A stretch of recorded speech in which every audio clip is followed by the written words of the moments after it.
was like 20 or 30 different houses, and you lived in a dorm with a bunch of bed. It's like a rehab. You had a bunch of bedrooms and like 4 or 5 kids to a room. So like probably 10 to 20 kids a house. Like I know but 10 or 20, it depended on how big the house was. There was 10 to 20 kids living in the house. And this is wild. there was constant supervision, workers there. And that's kind of one of the worst things where the employees were not trained properly a lot of times, and they were just they did a lot of bad things. There were girls there too. Whenever the girls walked by when we were at school and stuff, the boys had to turn and face the wall. Like girls come in, turn, and you had to turn, keep your nose against the wall. If you turned and looked, you got in trouble.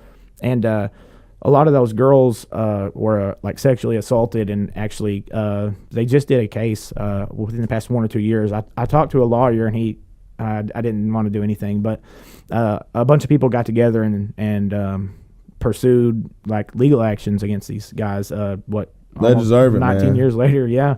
But I mean, the sexual assault, especially, like that's not cool, man. Those were little girls. And I'm sure there were little boys that dealt with stuff. I didn't see any of that, but I just see in a lot of the physical abuse. Let's put you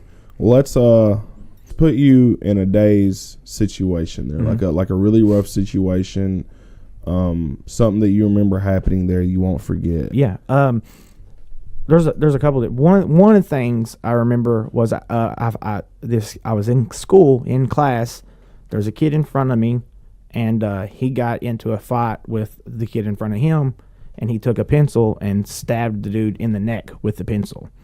And that would be rough to see when you're not even in prison or nothing, and you really just it's different, man. That's what I'd say. When you see violence with other things besides a gun, that's what a lot of people don't. That's what I've talked to certain people when they think that like road rage isn't that big a deal. I'm like, listen, if I can tell you haven't seen real violence, like it's not like you're gonna punch them a couple times and say, hey, good fight, buddy. Like somebody's getting their teeth knocked out, somebody's getting their jaw broke, someone's getting hurt. Yes.